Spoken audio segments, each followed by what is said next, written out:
সেদিন আমি আমার ক্ষেত থেকে বাড়িতে ফিরছিলাম। রাত তখন ৯টা বাজে। গরমের কাল ছিল। সেচ দিতে দিতে অনেকটা দেরি হয়ে গিয়েছিল। বাড়িতে যেয়ে তাড়াতাড়ি ফিরবো সেরকম সুযোগও ছিল না। আমি যে মাটির রাস্তা ধরে আমাদের গ্রামের দিয়ে বাড়িতে ফিরি, সেই রাস্তাটা একটু শুনশান। দুই ধারে কোনো বাড়িঘর দূর নেই। সারি সারি তালগাছ গ্রামের দিকে চলে গিয়েছে।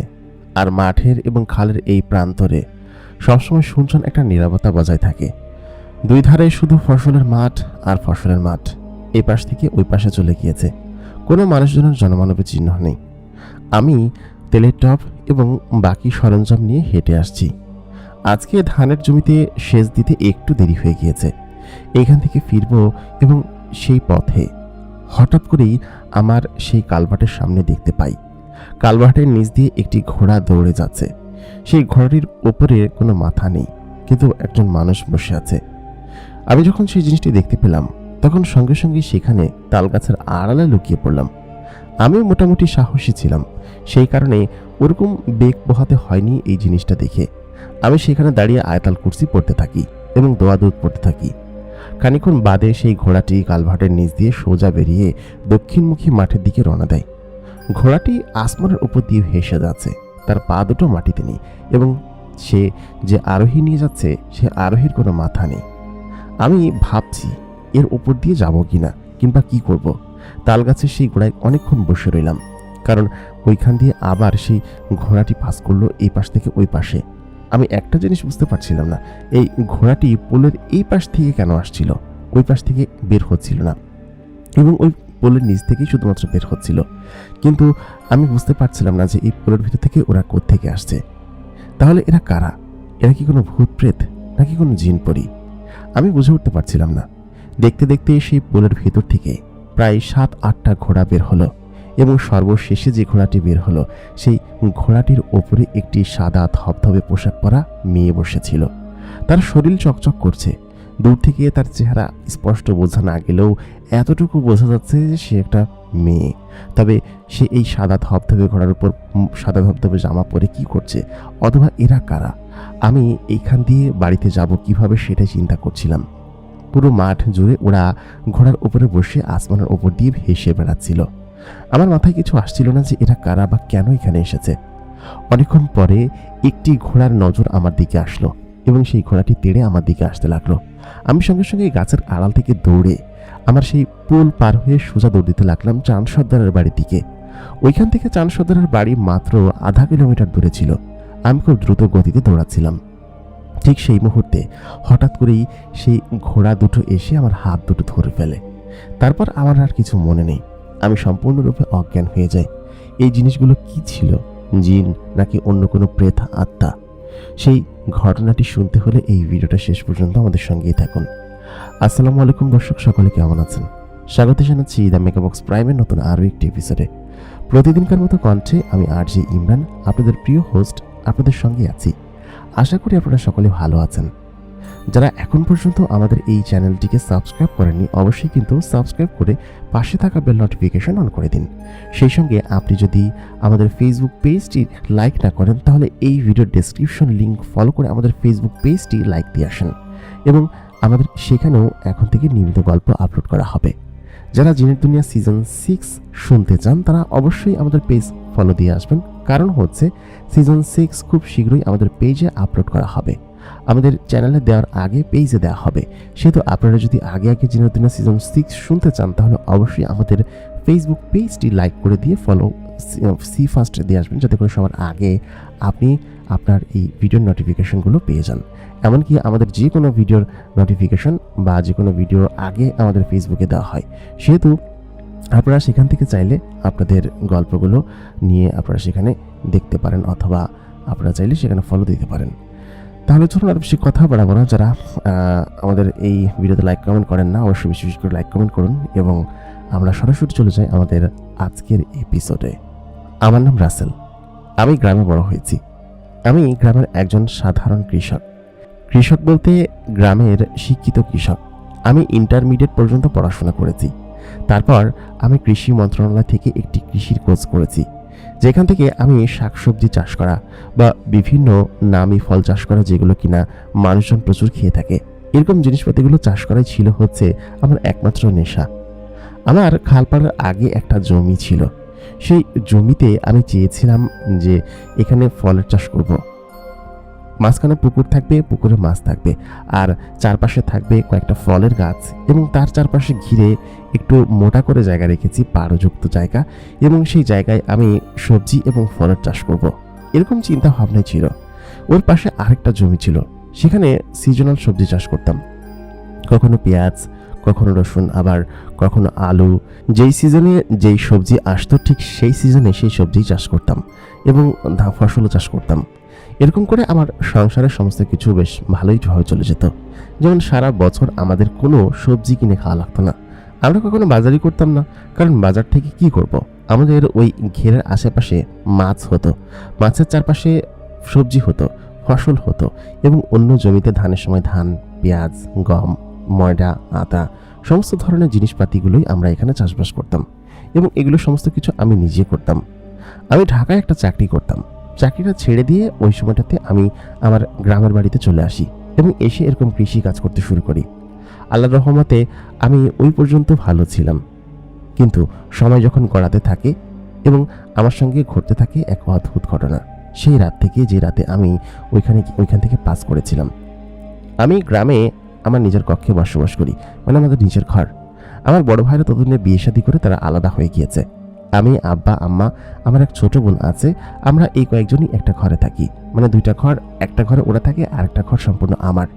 আমি তখন পর্যন্ত বিয়ে করিনি, আর আমাদের এই যেটুকু জমি ছিল এটুকু আব্বা এবং আমি মিলেই চাষ করতাম। বেশিরভাগ সময় আমি ওই ফসলের জমিতে না থেকে থাকতাম হচ্ছে শাকসবজি এবং মাছের ঘেরের ওইখানে। অনেক মাছ ছিল। দেখা যেত কি যে মাছ ধরার আগের সিজনগুলোতে ওইখানেই ছোট্ট একটা ঘর করেছিলাম, সেখানেই ঘুমানো লাগতো, এবং ওইখানে ঘুমাতামও।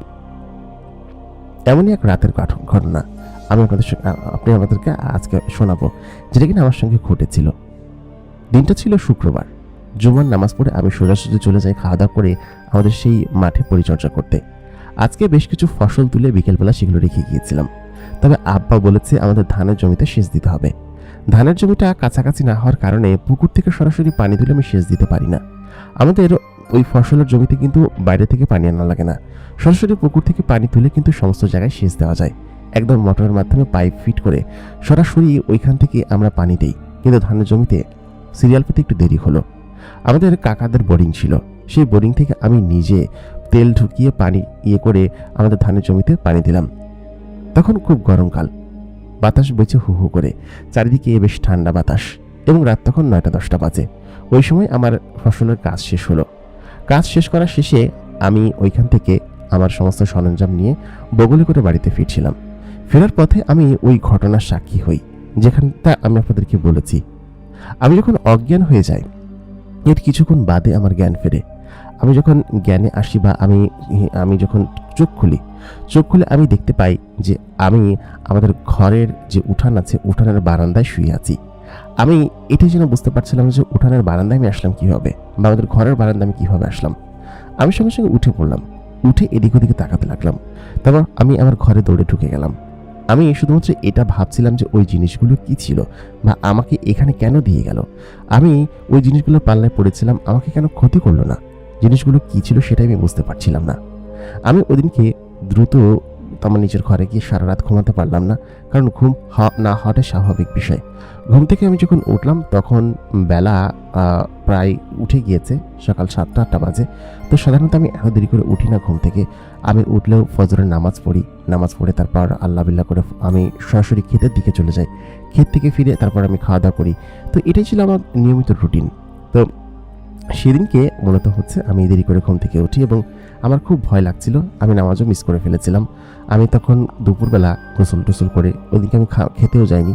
আমার গরু ছাগল ছিল, সেগুলোকে নামিয়ে আমি দুপুরবেলা গোসল টোসল করে আমি চলে যাই হচ্ছে আমাদের মাদ্রাসায় হচ্ছে যে হুজুর ছিলেন, তিনি অনেক বছর ধরেই একজন কামিল হুজুর, এবং এসব বিষয়ে পারদর্শী, যে ভৌতিক ঘটনা। তো আমি যতটুকু আন্দাজ করছিলাম যে ওই জিনিসগুলো বা ওই দলটা হচ্ছে জিনেদের দল ছিল, যারা কিনা রাতের বেলা বেড়াতে এসেছিল। তো আমি একটা জিনিস সম্পর্কে সবসময় অন্যরকম ছিলাম, যে ওই পোলের নিচে এমন কোনো কিছু আছে যেখান দিয়ে জিনেদের জগতে যাওয়া যায়, বা জিনেরা ওই জায়গা থেকে দিয়ে আসে। আমি এর পরের দিনও আমি দেখবো যে ওরা ওই দিক দিয়ে কীভাবে আসে। আগে আমি শিওর হইনি।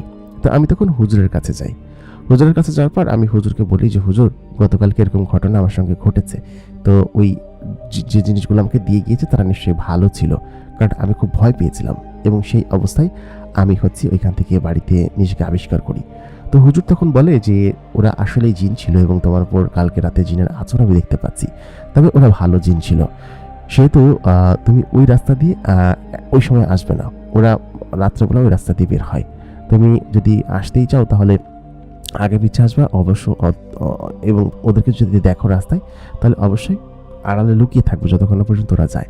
কারণ ওরা ভালো হলেও যখন ওরা বারবার দেখবে যে তুমি এই রাস্তা দিয়ে ওদেরকে ফলো করছো, তাহলে ওরা তোমাকে ক্ষতি করার চেষ্টা করবে, সেটা এমনটা করবে না। তো আমি একটা বিষয় শিওর হয়ে গেলাম যে এটা সত্যি সত্যি জিনেদের যাতায়াত স্থল এবং যাত্রাপথ, এবং আমার যদি কখনো কোনো কিছুর প্রয়োজন হয় তাহলে আমি সরাসরি জিনের জগতে যাত্রা করতে পারবো। তো এখান থেকে আসার পর ভয় তো একটু লাগছিলই, এবং সত্যি আমি খুব ভয় পাচ্ছিলাম। পাশাপাশি আমি এই রাস্তা দিয়ে আসার পথে আমাদের যে আছে ফসলের মাঠ থেকে আসার পথে এই পুলের নিচে আমি গিয়ে একটু চাহনি দিলাম বা তাকালাম পুলের নিচে যে কী আছে।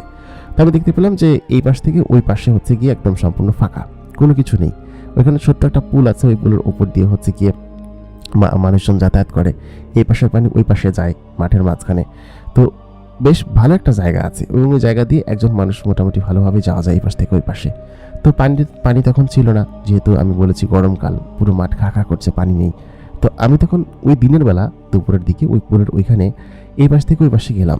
কিন্তু সত্যি কথা বলতে যেভাবে স্বাভাবিকটা হয় যে পুলের নিচ দিয়ে এই পাশে গেলে ওই পাশে যাওয়া যায়, ওরকমভাবে পৌঁছে গেলাম। কিন্তু এই দিক দিয়ে ওই জিনগুলো কীভাবে আসছিল সেটাই আমার জানার বিষয়।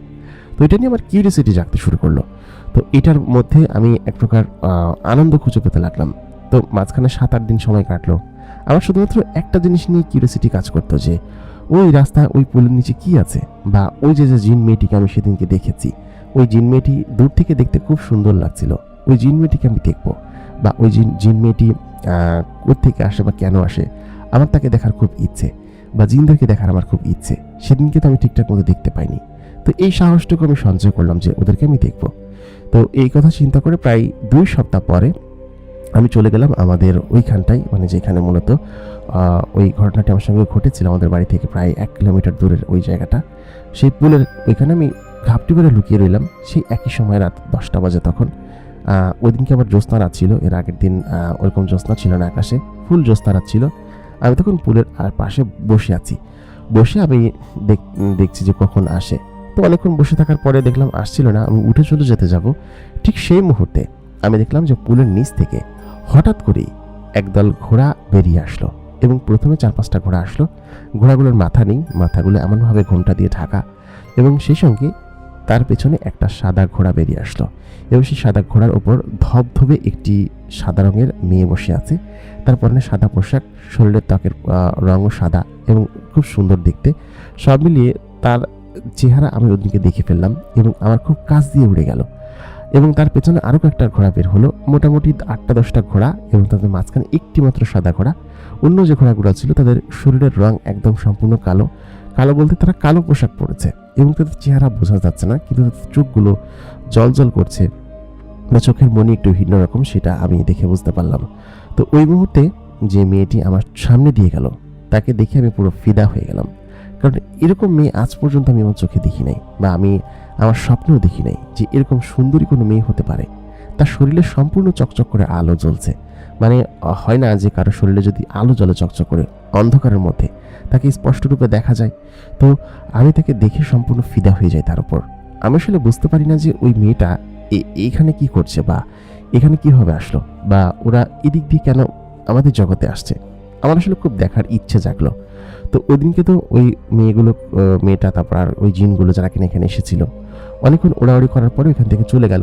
আমি তো আর সরাসরি রাস্তা দিয়ে যেতে পারছিলাম না।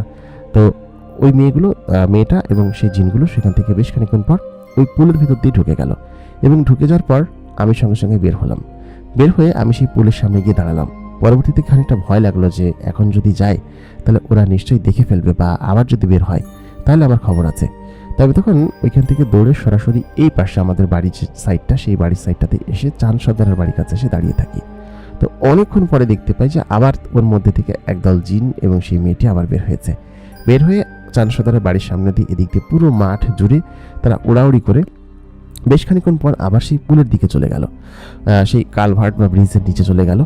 সেই অবস্থায় আমি এখান থেকে চলে আসি আমার বাড়িতে, কারণ আমার ওই দিনকে যেমন ভয় লাগছিল ঠিক তেমন রোমাঞ্চকরও লাগছিল। ভয় পাওয়াটা একটু বিলাসিতা ছিল, আমার কাছে বরঞ্চ ভালো লাগছিল। আর মেয়েটিকে দেখে সঙ্গে সঙ্গে আমি মেয়েটির প্রেমে পড়ে যাই। আসলে আমি কি বলে বোঝাবো জানি না, মেয়েটি এত পরিমাণ সুন্দর ছিল। আর হুজুর আমাকে বলেছিল যে মেয়ে জিনরা সাধারণত খুব সুন্দর হয়, হুজুরের কাছ থেকে আমি শুনেছি। কারণ হুজুরের কাছে নিজেও নাকি জিনের জগতে গিয়েছে, সেখানে মেয়ে জিন দেখেছে। হুজুর সম্পর্কে আমার বেশ ভালো ধারণা ছিল, এই জন্য হুজুর আমাকে এই কথাগুলো বা তথ্যগুলো দিতে পারলো। তো হুজুরের কাছ থেকে ওই কথাগুলো শোনার পর এবং সেই সঙ্গে আমি নিজের চোখকে দেখার পর আমার আসলে নিজের চোখকে বিশ্বাস হচ্ছিল না যে আদতেও কি এমন কোনো কিছু হতে পারে যে জিনেরা এত সুন্দর হয়। আমার এক প্রকার নেশায় ধরে গেল আর কি। আমি ওদিনকে বাড়িতে আসলাম, আসার পর আমি সারা রাত ঘুমাতে পারলাম না। মেয়েটার চেহারা আমার চোখে হাসতে লাগলো। এত সুন্দর অমায়িক চেহারা কারো হতে পারে আমি আসলে বুঝতে উঠতে পারছিলাম না যে এই সুন্দর চেহারার পিছনে আসলে কি আছে।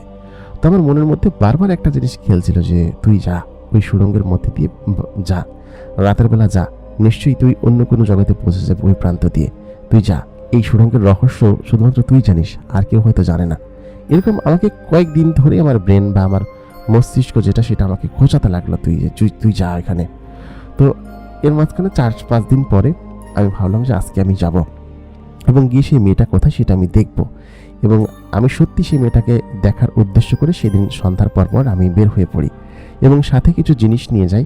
জিনিসগুলোর মধ্যে একটা জিনিস হচ্ছে গিয়ে পানি পড়া, যেটা কিনা হুজুর আমাকে পড়ে দিয়েছিল। ওই উদ্দেশ্যে না, আমাকে যে জিন আচর করেছিল সেই উদ্দেশ্যে আমাকে পানি পড়া দিয়েছিল। বলেছিল যে এরপরে যদি কোনো জিনে আচর করে পানিগুলো জাস্ট ছিটিয়ে দিবি।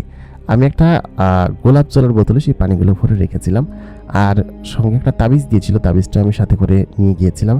আর জিনেরা হচ্ছে গিয়ে আগুন ভয় পায় নাকি, এটা চিন্তা করে আমি ভাবলাম যে আগুনের জিনিস আগুন ভয় পাবো কিসের জন্য। তারপরে আমি একটা নিলাম, গ্যাস লাইট নিলাম, যাতে করে ওইখানে গেলে কোনো বিপদে না পড়তে হয়।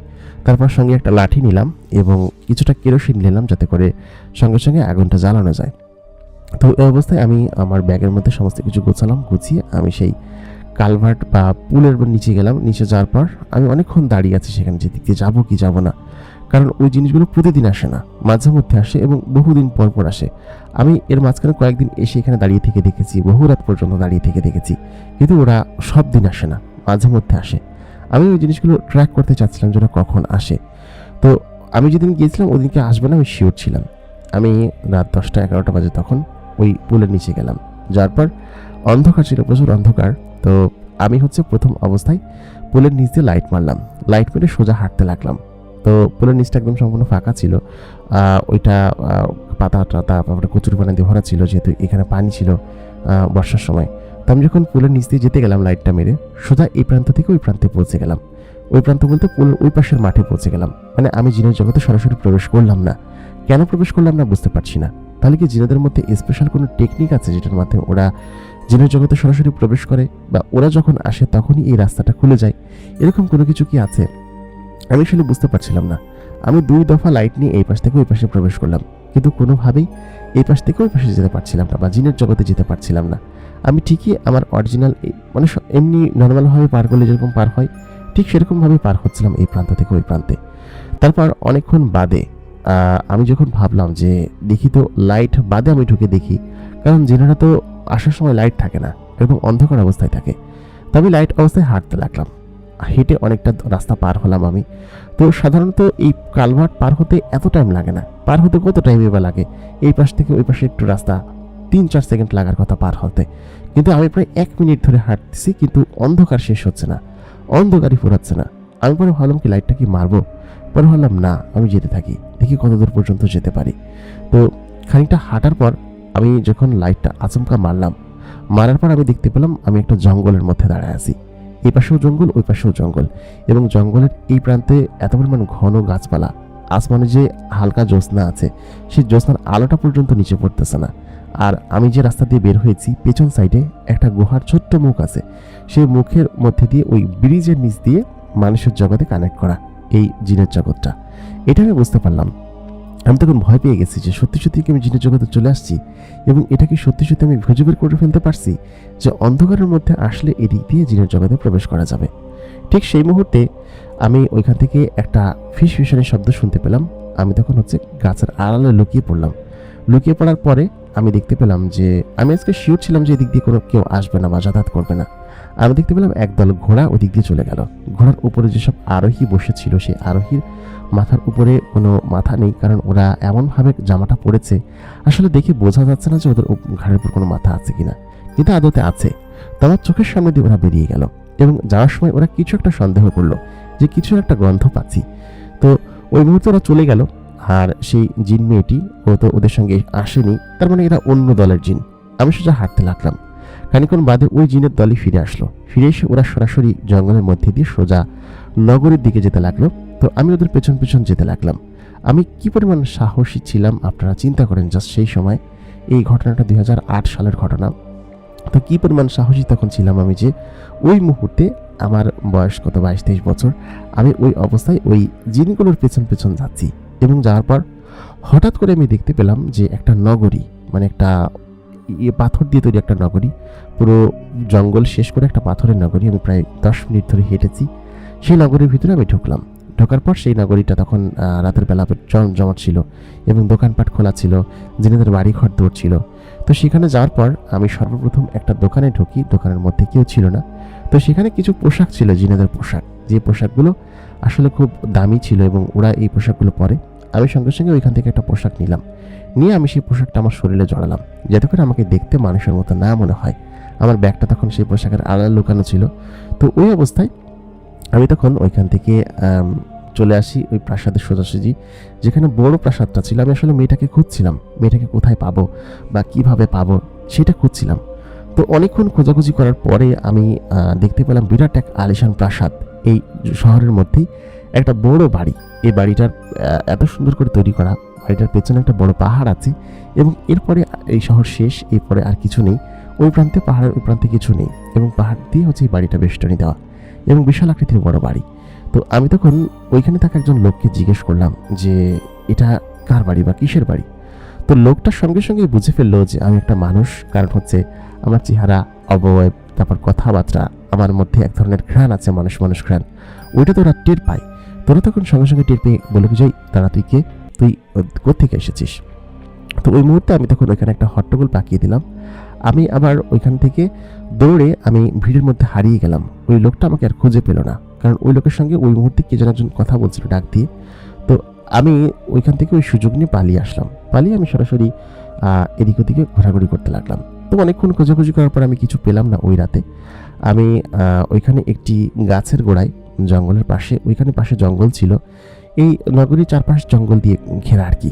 জঙ্গলের পাশে একটা গাছের গোড়ায়, খুব বড় গাছ, সেই গাছের গোড়ায় একটা বড় পাতার আড়ালে আমি লুকিয়ে আমি ঘুমাচ্ছিলাম। তো ঘুম থেকে আমি যখন সকালবেলা ঘুম থেকে উঠলাম, সূর্যের আলো তখন মাথার উপরে, চারিদিকটা তখন পুরো নিস্তব্ধ, পুরো নীরব। এত পরিমাণ নীরব জায়গায় আমি কখনো দেখি নাই যে একটা শহর এই পরিমাণ নীরব থাকতে পারে। কোথাও কেউ জেগে নেই, সব দোকানপাটগুলো এরকম যার যার মতো খোলা রয়েছে, কেউ জেগে নেই আর কি। তখন আমি বুঝতে পারলাম যে জিনেরা দিনের বেলা ঘুমায়, এবং আমি রাতের বেলা ঘুমিয়েছিলাম। তার মানে রাতের বেলা যদি আমি ঘুমাই, দিনের বেলা আমি এখানে আসলে একদম নিরাপদ বা নিরিবিলি আমি ঘুরতে পারবো। তো আমি তখন ওই জিনের কাপড় পরা, আমি এদিক ওদিকে ঘুরতে থাকি এবং এদিক ওদিকে খুঁজতে থাকি সেই মেয়েটাকে। তো আমি একটা জিনিস আন্দাজ করছিলাম, যেহেতু ওই মেয়েটার পেছন পেছন এই 10টা জিন এসেছিল তাকে গার্ড দেওয়ার জন্য, তার মানে এই মেয়েটা এই বড় বাড়ির কোনো মেয়ে। কারণ এই বড় বাড়ির মেয়ে না হলে তার পেছন পেছন এরকম গার্ড কেন যাবে বা কিসের জন্য যাবে। আমি তাই চিন্তা করে এই সোজা ওই পেছনের একটা দরজা খোলা ছিল, সেই দরজা দিয়ে সোজা আমি ভিতরে ঢুকে যাই। তো দুজন জিন ওইখানে দাঁড়িয়ে তখন গল্প করছিল, তো ওরা আমাকে দেখতে পায়নি। আমি খুব সূক্ষ্মভাবে ঢুকে সরাসরি পেছনের দরজা দিয়ে আমি বাড়ির ভিতর ঢুকে যাই। বাড়িটা এত বিশাল ছিল, বাড়ির সামনে বড় রাজপ্রাসাদের মতো বড় বড় পিলার ছিল, এবং খুব সুন্দর করে সাজানো বাড়িটা, লাল এবং সাদা রং দিয়ে, একদম পাথরের লাল রং, এবং এই বাড়িটা সম্পূর্ণ পাথর দিয়ে তৈরি। এত চমৎকার লাগছিল দেখতে। আমি পাশের একটি দরজা দিয়ে ভেতরে ঢুকে যাই। ভেতরে ঢোকার পর শুধুমাত্র বুলবুলাইয়ের মতো রুম দেখতে পাচ্ছিলাম, এত পরিমাণ রুম এই বিল্ডিং এর ভিতরে, এবং একটা রুম বেশ বড় বড়, বিশাল আকৃতির বড় বড় রুম। আমি পেছন সাইডে ওই পাহাড়ের পাশে যাওয়ার পরেই হঠাৎ করে খেয়াল করলাম উপরের দিকে যাওয়ার জন্য একটা সোজা সিঁড়ি উপর দিকে চলে গিয়েছে। মানে মোয়ের মতো সিঁড়ি, ওরকম একদম ক্যাজুয়াল সিঁড়ি না, মোড়ের মতো সিঁড়ি, মোয়ের মতো সিঁড়ি উপরের দিকে উঠে গিয়েছে। তবে সেই সিঁড়ি বেয়ে উপরের দিকে উঠতে লাগলাম। অনেকখানি আমার কি পরিমাণ সাহস যে আমি জিনের দুনিয়ায় চলে গেছি, জিনের জগতে, এবং ওইখানে গিয়ে এরকম আমি ওই মেয়েকে খুঁজে বেড়াচ্ছি যে মেয়েকে আমি পছন্দ করে ফেলছি, এবং সে একটা জিনজাতি, এবং এই রাজ্যের এত বড় একজন ঈশ্বর জিনজাতি। তবে আন্দাজ করে ওই পর্যন্ত গিয়েছিলাম। আমি তখন সিঁড়ি বেয়ে উঠে অনেকটা পর্যন্ত সামনের দিকে আগানোর পর আমি উপরের দিকে উঠে যখন ওই 3 তলা না 4 তলা পর্যন্ত উঠেছিলাম, আমি জানি না, সম্ভবত 3 তলা হবে। আমি উঠে যখন ওই বারান্দায় দাঁড়ানোর পর আমি দেখতে পাই যে ওখানে গোল রাউন্ড করে একটি বারান্দা আছে, সেখানে ফুলের গাছ দিয়ে সাজানো, এবং পেছন সাইডটা ওইখান থেকে ঝর্ণা পড়তে দেখা যাচ্ছে। খুব বড় একটা ঝর্ণা পাহাড়ের গোড়া দিয়ে বেয়ে নিচের দিকে পড়ছে, এবং সেটা পুরো শহর জুড়ে ছড়িয়ে গিয়েছে। শহরের চারপাশে নদীর মতো আছে, এটা আমি দেখেছিলাম ঢোকার পথে। তো ওই নদীর মতো পথে আমি যখন বুঝতে পারলাম যে এটা যেহেতু এত সুন্দর করে সাজানো ঘর, তার মানে এটা নিশ্চয়ই কোনো বড় বা প্রভাবশালী কারোর ঘর হবে। তবে তখন ওই দিক দিয়ে যাচ্ছিলাম, হঠাৎ করেই আমি সেখানে দেখতে পাই যে পর্দার আড়ালে কেউ একজন ঘুমিয়ে আছে। আমি যখন ওই দরজাটা সরিয়ে যখন পর্দাটা হালকা আলগা করার পর আমি দেখতে পাই আমার সেই পছন্দের রাজকুমারী, সেই রূপবতী তরুণী খুব সুন্দরভাবে ঘুমিয়ে আছে। আমি তার দিকে তাকিয়ে হতভম্ব হয়ে যেতে লাগলাম। এ যেন চাঁদের একদম এক টুকরো জমিনে নেমে এসেছে। তবে আমি কোথায় সেটা আমি নিজেও জানি না। আমি সেখানে দাঁড়িয়ে থাকতে লাগলাম এবং তাকে দেখতে লাগলাম। আমি তার পাশে গিয়ে তার মুখের উপর পড়া চুলটা সরানোর পর তার সেই সুন্দর চেহারা, কি সুন্দর করে তৈরি করেছে আল্লাহ তাআলা তাকে, যেন জান্নাতের হুর। তার নাক, মুখ, চোখ সমস্ত কিছু একদম সুন্দরভাবে গঠন করা হয়েছে। আমি তার দিকে অনেকক্ষণ তাকিয়ে রইলাম। সে কি সুন্দরভাবে ঘুমাচ্ছে। তখনও পুরো রাজ্য ঘুমন্ত অবস্থায়, এবং সকলেই এমনভাবে ঘুমিয়ে আছে যে কেউ জেগে নেই। আমি তার দিকে অনেকক্ষণ তাকিয়ে রইলাম। তারপর তার পাশে বসলাম এবং তাকে দেখতে লাগলাম। আমার স্বপ্নের রাজকুমারী, যাকে দেখার জন্য এত পথ, এত কিছু পাড়ি দিয়ে আমি এখানে এসেছি। এই পথ আমাকে এই পর্যন্ত নিয়ে এসেছে। আমি তার দিকে এক ধ্যানে তাকিয়ে আছি। হঠাৎ করেই মেয়েটি তার চোখ খুলে ফেলল। চোখ খুলে আমাকে তার চেহারা ঠিক বরাবর উপরের দিকে দেখে সঙ্গে সঙ্গেই সে চোখ খুলে চিৎকার দিয়ে উঠল, এবং আমি সাথে সাথে পর্দার আড়ালে লুকিয়ে পড়লাম। অনেকক্ষণ পর্দার আড়ালে লুকিয়ে আছি, এবং সঙ্গে সঙ্গে কিছু জিন সেখানে প্রবেশ করলো। মেয়েটি দেখেনি যে আমি কোথায় গিয়েছি বা কোন দিকে প্রবেশ করেছি। আমি পর্দার আড়ালে বেশ খানিকক্ষণ লুকিয়ে থাকার পর যখন জিনগুলো চলে গেল, তখন আমি পর্দার ভেতর থেকে বের হয়ে আসলাম। মেয়েটি তখনও চুপচাপ দাঁড়িয়ে আছে, তার রুমের দরজাটা বন্ধ করে। সে তখন বলল যে এখানে কিছু একটা এসেছে এবং সে তাকে দেখেছে। আমি সঙ্গে সঙ্গে পর্দার আড়াল থেকে বের হলাম। যখন ওই রক্ষীগুলো ওইখান থেকে বেরিয়ে গেল, রক্ষীগুলো এসে জিজ্ঞেস করেছিল এখানে যারা দ্বাররক্ষীতে আছে, কি হয়েছে রাজকুমারী? তখন সে বলল যে এখানে কেউ একজন প্রবেশ করেছে এবং আমি তাকে দেখতে পেয়েছি। দ্বাররক্ষীগুলো অনেক সময় ধরে এদিক ওদিকে খোঁজাখুঁজি করতে লাগলো, কিন্তু কোথাও কিছুই পেল না। চলে যাওয়ার পর আমি তখন সেখানে দাঁড়িয়ে আছি। তারপর রাজকুমারী হঠাৎ করেই ওই তার বিছানার পাশে এসে বসলো। আমি পেছন থেকে এসে তার মুখটা চেপে ধরলাম, বললাম কোনো কথা বলবেন না, একদম চুপ করে থাকুন। আমি এখানে আপনার কোনো ক্ষতি করতে আসিনি। আমি আপনাকে পছন্দ করি, এই জন্য আমি এখানে এসেছি। দয়া করে একদম চুপ থাকুন। মেয়েটি আমাকে দূর থেকে দেখছে।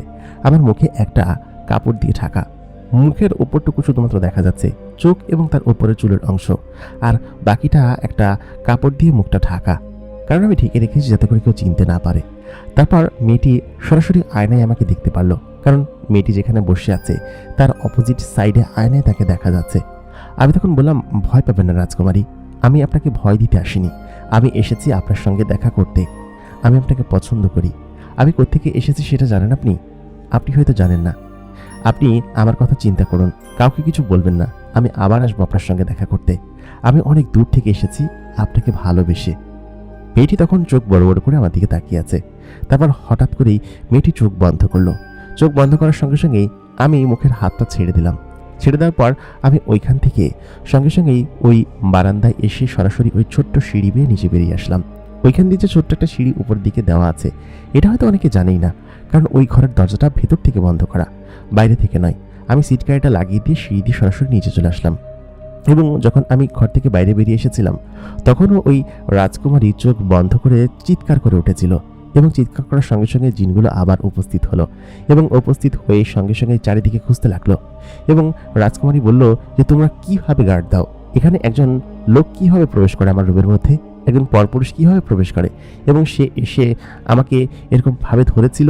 আমি তাড়াতাড়ি খোঁজে দিতে, কোথায় গিয়েছে দেখো। ওরা বারান্দার আশেপাশে খুঁজতে লাগলো, কিন্তু কোথাও কাউকে দেখতে পেল না। আশেপাশের অনেক কিছুই খোঁজাখুঁজি করলো। আমি তখন ওই দিক দিয়ে সোজা সিঁড়ি বেয়ে নিচের দিকে নেমে আসতে লাগলাম এবং নিচে নেমে এসে ওইখানে চুপচাপ বসে রইলাম, কারণ আমি জানি এখন চারিদিকে নিরাপত্তা অনেক বেশি, এখন আমি চাইলে বের হতে পারবো না।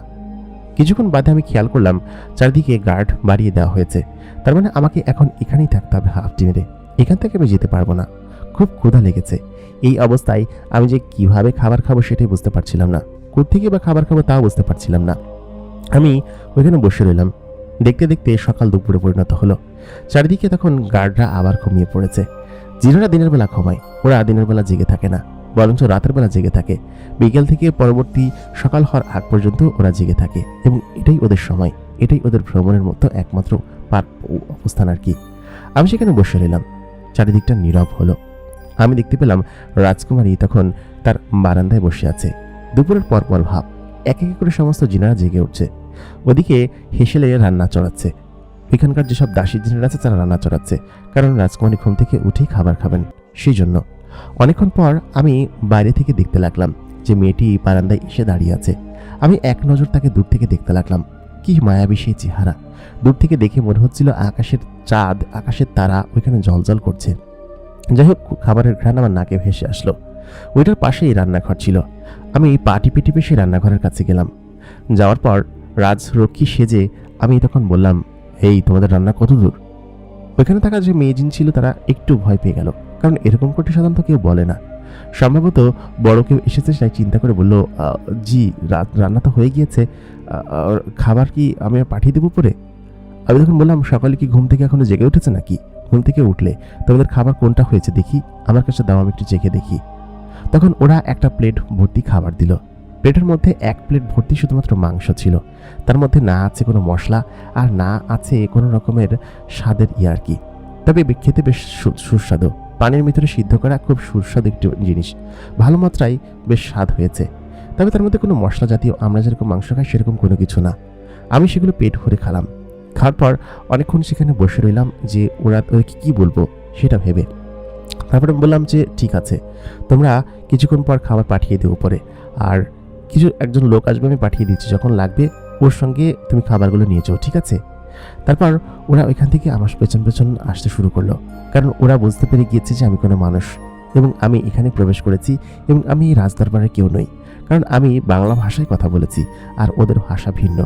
যদি কোনো এখানকার জিন হতো তাহলে অবশ্যই ওই ভাষায় কথা বলতো না, ওরা কথা বলতো সত্যি সত্যি জিনেদের ভাষায়। ওরা সঙ্গে সঙ্গে বুঝে ফেললো আমি নিশ্চয়ই মানুষের জগৎ থেকে এসেছি। অনেকক্ষণ খোঁজাখুঁজি করার পরে ওরা খুঁজে পেল না। পরে আমি আড়াল থেকে শুনতে পাচ্ছি ওরা নিজেরাই ঘুষুর ফুসুর করছে, কারণ ওরা একজন মানুষকে খেতে দিয়েছে। আর তাছাড়া ওরা যদি এই কথা সরাসরি কাউকে বলে দেয় তাহলে ওদেরকেই হয়তো শাস্তি পেতে হবে, কারণ ওরা একজন মানুষ চিনতে পারেনি। আর ওরা এখানকার খাবার রাজখাবার খাইয়েছে ওদের বাইরের একজনকে। এটা ওরা জানার পর ওরা চুপ হয়ে গেল, বললো কাউকে কিছু বলার দরকার নেই, যে এসেছে এসেছে, তাতে আমার কি। তাই বলে ওরা চলে গেল তার নিজের যে ঘর সেই ঘরের মধ্যে। আমি তখন আড়ালে লুকিয়ে আছি। লুকিয়ে থেকে আমি ওই অবস্থায় ভাবলাম যে প্রাসাদ থেকে বের হব কিভাবে, আর তাছাড়া এখান থেকে আমাকে বের হতেই হবে, বের না হলে আমাকে ওরা যেভাবেই হোক ধরে ফেলবে। পরে ভাবলাম আমার নিরাপদ আশ্রয় তো আছেই, পেট ভরে খাবার খেয়েছি, এখন সেখানে গেলে খানিকটা বিশ্রাম করা দরকার। বিশ্রাম করে রাতের বেলা বের হব। রাতের বেলা অবশ্য কেউ টের পায় না জিনেদের মধ্যে হাঁটলে, দিনের বেলা টের পেয়ে যায় খুব স্বাভাবিকভাবেই। আমি তখন ওই অবস্থায় আমার ব্যাগটা রেখে ওই যে রাজকুমারীর ঘরের পাশের যে ছোট্ট একটা স্টোর রুম আছে, ওই স্টোর রুমের ভিতরে কুচুমুচু করে শুয়ে পড়লাম, ঘুমিয়ে পড়লাম। ঘুম ভাঙলো কখন জানি না, তবে বেশ খানিকটা রাত হয়েছে এবং চারিদিকে অন্ধকার। এই অন্ধকারের মধ্যে আমি আচমকা ঘুম থেকে উঠে পড়লাম। উঠে আমি দেখতে পেলাম যে আশেপাশে কেউ নেই, এমনকি রাজকুমারীর ঘরে আলো জ্বলছে, ওই আশেপাশেও কেউ নেই। আমি বারান্দার কাছে গেলাম, গিয়ে দেখলাম রাজকুমারীর ঘরে রাজকুমারী নিজে নেই, সম্ভবত বাহিরে কোথাও গিয়েছে। আমি তার ঘরের ভিতরে ঢুকে তার জিনিসপাতিগুলো দেখতে লাগলাম ধরে ধরে এবং তার ওয়াশরুমটা ব্যবহার করলাম। সত্যি রাজকুমারী যে এখানে থাকে, এই পরিবেশটা এত চমৎকার আমি আসলে বলে বোঝাতে পারবো না। সম্পূর্ণ আলোকসজ্জা দিয়ে সজ্জিত এবং খুব সুন্দর। আমি রাজকুমারীর ঘরে বসে ওইখানে জিনিসপত্রগুলো দেখছিলাম। ঠিক সেই মুহূর্তে রাজকুমারীর থাকা একটি ওড়না আমার হাতে ছিল। ওই সময় দরজা খচামচর করে ওঠে। আমি সঙ্গে সঙ্গে দরজার ওই পাশে লুকিয়ে পড়ি, কারণ হচ্ছে কে এসেছে সেটা যদি আমাকে দেখে ফেলে তাহলে রাগ করবে। ওই মুহূর্তে আমি দেখলাম রাজকুমারী ঘরের ভিতরে প্রবেশ করেছে এবং প্রবেশ করার পর সে তার ওড়নাটা খুঁজে বেড়াচ্ছে। সম্ভবত এই খাটের উপরে রেখেছিল, সেটা নিয়ে আমি এই পাশে লুকিয়ে পড়েছি। সে তার ঘরে তন্ন করে ওড়নাটা খুঁজতে লাগলো। বলল, কি আশ্চর্য জমিলা, আমি বাহিরে যাব, তাড়াতাড়ি ওড়নাটা খোঁজো। তখন সেই দাসী মেয়েটি মানে জমিলা বলল, ওড়নাটা কোথায় রেখেছেন রাজকুমারী, আমি তো খুঁজে পাচ্ছি না। সেই মুহূর্তে সেই বুড়ি মেয়েটি মানে যার কাছে আমি এসেছি রাজকুমারী, সে বলল, কোথায় রেখেছো তাড়াতাড়ি খুঁজো, আমি কি বাইরে যাব না? এই অবস্থায় আমি বাইরে যাব? ওই মুহূর্তে ও রাগবাগ করে ঘর থেকে বেরিয়ে গেল। ওর পছন্দের জামা পড়েছে কিন্তু ওড়নাটা খুঁজে পাচ্ছে না। কিন্তু ওড়না তো আমার হাতে। এই ওড়নার মধ্যে ওর শরীরের ঘ্রাণ আছে, কি সেই মিষ্টি এবং মায়াবী সুঘ্রাণ। আমি ওই দরজা দিয়ে সরাসরি সিঁড়ি বেয়ে নিচে বেরিয়ে আসলাম এবং এই পাশের দেয়াল টপকে রাজপ্রাসাদ থেকে বেরিয়ে গেলাম। এই পাশের দেয়ালটা ছোট আছে, এদিকে কোনো রক্ষীও থাকে না। আমি ওদিক দিয়ে এইটার ভিতরে ঢোকার রাস্তা বানিয়ে নিলাম যে এদিক দিয়ে ঢুকবো এবং এদিক দিয়ে বের হব। অনেকটা পথ আমি সেই অবস্থায় সরাসরি ওই পথে গিয়েছি এবং বাইরে বের হয়ে আমি রাজকুমারীর ওড়নাটা তখন আমার হাতে ওই অবস্থায় নিয়ে আমি শহরের ভিতর ঢুকে গেলাম। জানি না রাজকুমারী কোথায় গিয়েছে, তবে এখন প্রাসাদের মধ্যে থাকলে নির্ঘাত ধরা পড়ে যাব, কারণ ওই যে অনেক কেলেঙ্কারি কাণ্ড ঘটিয়ে ফেলেছে অলরেডি এবং রক্ষীরা নিশ্চয়ই আমাকে খুঁজে বেড়াচ্ছে যে একজন বদমাইশ রাজকুমারীর কক্ষে ঢুকেছিল এবং সে নিশ্চয়ই আমাকে খুঁজে বেড়াচ্ছে। আমি হাঁটতে লাগলাম। হাঁটতে হাঁটতে খানিকটা পথ শহরের মধ্যে গেলাম। সেখানে যাওয়ার পর দিনেদের ভাষা তো আমি জানি না। আমি তখন ইশারায় বোঝাতে লাগলাম, এটা কি, এটার দাম কত। আমার কাছে কিছু অর্থ এসেছিল, কারণ অর্থগুলো আমি রাজকুমারীর ডয়ার থেকে চুরি করে নিয়ে এসেছি। কিছু মুদ্রা, যে মুদ্রাগুলো এখানে চলাচলের জন্য প্রয়োজন হয়, সেই মুদ্রাগুলো আমি নিয়ে যখন সেই দোকানে দিলাম, দোকানে দেওয়ার পর ওরা আমাকে কিছু খাবার দিল। সত্যি সত্যি এই মুদ্রাগুলো দিয়ে খাবার পাওয়া যায় সেটা এখানে আসার পর আমি ওই রাজকুমারীর রুমে থেকে জানতে পেরেছি। আর রাজকুমারীর ওড়নাটা তখন আমার ঘাড়ে ঝোলানো। ওটার মধ্যে থেকে একটা সুন্দর সুঘ্রাণ বের হচ্ছে। সেই সুঘ্রাণটা পেতে পেতে আমি সরাসরি সামনের দিকে এগোতে লাগলাম। অনেকটা পথ সামনে যাওয়ার পর হঠাৎ করে মার্কেটের মধ্যে শোরগোল পড়ে যেতে লাগলো। শোরগোল ছিল এই জন্য কারণ ওইখানে একটি রথ এসে পৌঁছেছে এবং সেটা হচ্ছে রাজকুমারীর রথ। রাজকুমারী এখানে এসেছি কোনো কিছু কেনাকাটা করতে মার্কেটের মধ্যে। ঠিক সেই মুহূর্তে হঠাৎ করেই রাজকুমারী বলে উঠল যে এখানকার পরিবেশ কেমন। ওদের ভাষায় কথা বলছিল, আমি বুঝতে পারছিলাম না। অনেকক্ষণ বাদে আমি যখন ওই রাজকুমারীর গাড়ি তাক করে সরাসরি রাজকুমারীর গাড়ির উপরে উঠে গেলাম, কারণ গাড়িটা তখন আস্তে আস্তে চলতে শুরু করেছে। রাজকুমারী গাড়ির ভেতরে বসেছিল, ভেতরে কেউ ছিল না, সম্ভবত দাসী জমিলা ছিল, আমি সেটা খেয়াল করিনি। আমি সঙ্গে সঙ্গেই সেই গাড়ি বহর ধরে সরাসরি রাজকুমারীর চেম্বারের ভিতর ঢুকে যাই। সেখানে বসে পড়ি। বসে যাওয়ার পর আমি বলি, কেমন আছো তুমি? তখন ও আমাকে সরাসরি দেখতে পায় এবং আমাকে দেখে একদম চুপ হয়ে যায়। বলে কি যে, তুমি সেই ছেলেটা না যে আমার ঘরে এসেছিলে? আমি তখন বললাম, হ্যাঁ আমি সেই ছেলেটা, আর আমি তো তোমাকে আমার প্রেম নিবেদন করেছি, তাই না? তোমার ওড়না আমার কাছে আছে, এটা যতক্ষণ আমার কাছে আছে ততক্ষণ তুমি আমার কাছে আছো। আমি তোমাকে ভালোবাসি, তোমাকে ভালোবেসে আমি বহু দূর থেকে এসেছি এবং এটা তোমাকে গ্রহণ করতেই হবে। তাই বলে রাজকুমারী তখন ভীষণ রেগে যায় এবং রেগে কি বলে, তোমার সাহস তো কম নয়, তুমি কোত্থেকে এসেছো ছোকরা, তোমার সাহস তো কম নয়। অন্ধকারের মধ্যে আমার চেহারা এতটা স্পষ্ট বোঝা যাচ্ছিল না, কারণ ভেতরে খানিকটা অন্ধকার ছিল আর বাইরের আলো একটু একটু করে ঘরের ওটার ভিতরে পড়ছিল। আমি তখন সঙ্গে সঙ্গেই বলি যে আমি আবার আসবো, আবার ফিরে আসবো তোমার কাছে, এই নাও তোমার ওড়নাটা।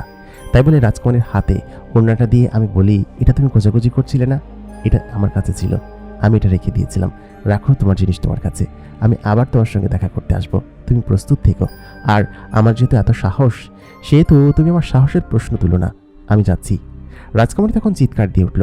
আমি ততক্ষণে বের হয়ে ওদিকে অন্য জিনের দলের সঙ্গে মিলিয়ে গিয়েছি বাজারের মধ্যে। গাড়িটা থেমে গেল। রাজকুমারী তখন বাহিরে বেরিয়ে বলল কি যে, ওর এত বড় সাহস, ও আমার আশেপাশে এসে আমার এই রথের ভিতরে ঢুকে আমাকে জ্ঞান দিয়ে চলে যা, তোমরা কোথায় থাকো, তাড়াতাড়ি ওকে খুঁজো, আশেপাশে কোথাও একটা আছে। কিন্তু আমি তো শিয়ানা, আমি এদিক ওদিকে ঘোরাঘুরি করে কোথাও আমাকে খুঁজে পেল না ও, এবং রাগবাগ করে সেখান থেকে চলে গেল। ওর রাগী চেহারা দেখতেও ভালো লাগে, যদিও সে নাকাব পড়া ছিল এবং মশারির আড়াল থেকে তার চেহারাটা দেখা যাচ্ছিল। রাজকুমারী তখন এখান থেকে চলে যায়। আমি বেশ আনন্দ পাচ্ছিলাম। ওই অবস্থায় আমি মার্কেট খুঁজতে থাকি, মার্কেটে ঘুরে ঘুরে এটা ওটা কিনতে থাকি, জিনিসের জগৎ থেকে এটা ওটা দেখতে থাকি, কারণ যা কিছু আমার প্রয়োজন হবে সমস্ত জিনিসপাতি আমি দেখতে থাকি। দেখতে দেখতে আমার এখানে 2 দিন পার হয়ে গেল এবং 2 দিনের মধ্যে রাজকুমারীর সঙ্গে অনেকটা মজা করে ফেলেছি এবং আমি আমার নিজের জগতে যে ফিরে যাব সেই ইচ্ছাটুকু আমার হচ্ছিল না। আমি জানতাম রাজকুমারীকে আমি পছন্দ করতে শুরু করেছি এবং তাকে আমি ভালোবাসতে শুরু করেছি। এখন আমি এখান থেকে চাইলেই চলে যেতে পারবো না, আমাকে তাকে জয় করে তারপর যেতে হবে। কিন্তু জিনেরা আমার পেছনে লেগেছে, কারণ তারা জানতে পেরে গিয়েছে যে আমি এখানে আছি। এই অবস্থায় ওরা যদি আমাকে দেখে ফেলে তাহলে আমার অবস্থা সাড়ে সর্বনাশ করে ছাড়বে। কিন্তু আমি তো প্রেমিক পুরুষ, আমি তো এখান থেকে আর যাচ্ছি না, তাই না? অনেকক্ষণ এরকমভাবে এখানে ঘোরাঘুরি করে আমি আবার সেই দেয়াল টপকে প্রাসাদের ভিতরে সেই ছোট্ট কক্ষের ভিতরে চলে গেলাম, কারণ আমি জানি এখন আমাকে গিয়ে ঘুমাতে হবে। রাত তখন মনে হয় 3টার কাছাকাছি বাজে। আমার কাছে ঘড়ি ছিল, আর একটু পরে হয়তো সূর্যের আলো বেরিয়ে আসবে। তার আগে আমি গিয়ে ঘুমিয়ে পড়ি, আর দিনের বেলা রাজকুমারীকে তো আমাকে দেখতেই হবে। ওই অবস্থায় আমি সেই কক্ষে গিয়ে ঘুমিয়ে পড়লাম। অপেক্ষা পরের দিনের। আমি আবার রাজকুমারীর কক্ষে যাব এবং সেখানে গিয়ে তাকে আমি দেখব, যে কিনা আমার স্বপ্নের রাজকুমারী এবং সে একটা জিন মেয়ে। সে নিশ্চয়ই আমার কথা চিন্তা করছে, আমার কথা ভাবছে আমি কে, এত দুঃসাহসিকতা নিয়ে আমি কেন তার কাছে এগিয়ে গিয়েছি, বা কেনই বা তাকে এরকম কথা বললাম। আজ পর্যন্ত হয়তো সে এরকম কোনো কথা শোনেনি, শুধুমাত্র আমার কাছেই শুনেছে। প্রিয় দর্শক, আমাদের এই ঘটনার প্রথম এপিসোড এই পর্যন্তই শেষ। দ্বিতীয় এপিসোডে কী হবে জানতে হলে আমাদের সঙ্গে থাকুন। এই ঘটনার দ্বিতীয় এপিসোড পেতে হলে এবং পরবর্তী এপিসোডে কী হবে জানতে হলে অবশ্যই কিন্তু আমাদের এই চ্যানেলটিকে সাবস্ক্রাইব করবেন। সেই সঙ্গে এই ভিডিওতে অ্যাটলিস্ট 200 কমেন্ট করবেন, তা না হলে কিন্তু দ্বিতীয় এপিসোড আপনাদের সঙ্গে শেয়ার করবো না বা নিয়ে আসবো না।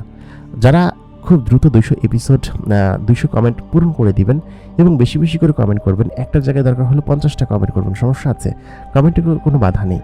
কমেন্ট করবেন, লাইক করবেন, শেয়ার করবেন, ভালো ভালো কমেন্ট করবেন, তাহলে খুব শীঘ্রই দ্বিতীয় এপিসোড আপনাদের জন্য নিয়ে আসবো। গল্পটি কেমন লাগলো অবশ্যই কমেন্ট করে কিন্তু আমাদের জানাতে ভুলবেন না, এবং পরবর্তী এপিসোডে কী হবে সেটা জানতে হলে অবশ্যই কিন্তু শর্ত দিয়েছি, শর্ত পূরণ করতে হবে। আশা করি সেটা আপনারা করবেন। তারপর দেখা হচ্ছে পরবর্তী এপিসোডে। এতক্ষণ কণ্ঠে আমি RJ ইমরান আপনাদের সঙ্গেই ছিলাম এবং আপনারা দেখছেন দ্য মেগাবক্স প্রাইম।